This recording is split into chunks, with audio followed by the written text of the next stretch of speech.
पहली बात तो ये है कि प्रदेश के मुख्यमंत्री जी अपने प्रदेश को देखें, और दूसरी बात ये है कि ये सुरक्षा सिर्फ प्रधानमंत्री की नहीं है, ये सुरक्षा देश की सुरक्षा से जुड़ा हुआ मामला है। ये पाकिस्तान के बॉर्डर से 10 किलोमीटर का जुड़ा हुआ मामला है। अगर ये संघीय ढांचा है, इस संघीय ढांचे में अगर एक पार्टी भी गड़बड़ काम करता है तो मैं तो कहूंगा कि जो भी देशभक्त होगा वो कभी भी इस घटना का समर्थन नहीं करेगा। इस घटना से राजनीति से दूर हटकर और इस घटना की गंभीरता को लेने की जरूरत है, और जो इस घटना को गंभीरता से नहीं लेता है, क्योंकि हमारे छत्तीसगढ़ में भी 15 साल तक बीजेपी की सरकार थी, कांग्रेस के प्रधानमंत्री आते रहे, तो ये सरकारें अगर ऐसा सोचना शुरू कर देगी तो ये तो मुझे लगता है कि फिर सरकार या मुख्यमंत्री के बोल नहीं है, ये तो किसी नासमझ या कोई बचकाने बोल है। और एक मुख्यमंत्री को इस प्रकार की गंभीर घटनाओं में कितनी गंभीर होना चाहिए, ये जरा एक अगर छत्तीसगढ़ के मुख्यमंत्री इस प्रकार की छोटी बात करते हैं तो ये प्रश्न चिन्ह लगता है। दिखावा नहीं, जो कुछ पूरा देश देख रहा है। मैं भी आज 40 सालों से राजनीति में हूं, 40 सालों में हमने भी 6 प्रधानमंत्री देखे हैं, परंतु कभी ऐसी घटना नहीं हुई। क्या प्रधानमंत्री की जान की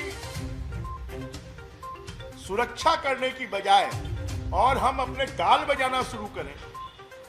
अगर वहां के डीजीपी, अगर अधिकारी डीजीपी नहीं है, सीएस नहीं है, मुख्यमंत्री जी टच में नहीं है, तो इससे बड़ा दुर्भाग्यजनक क्या होगा?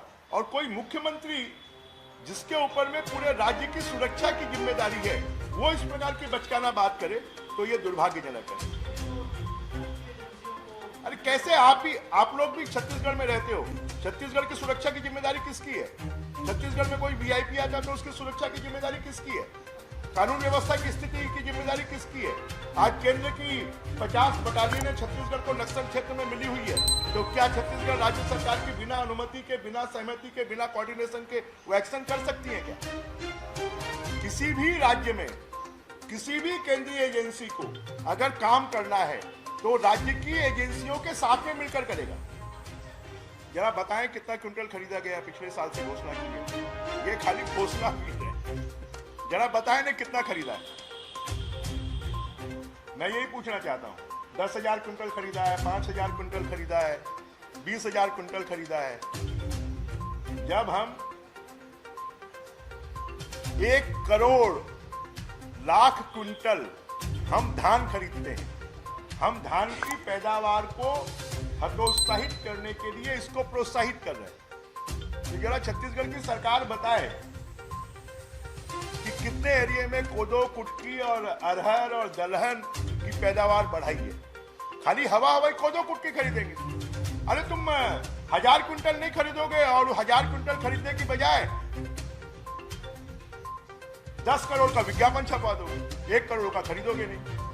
आप ये सरकार लापरवाह सरकार है, अकर्मण्य सरकार है। आपको जीनोम सीक्वेंस टेस्ट करने के लिए लैब डालने से किसने मना किया?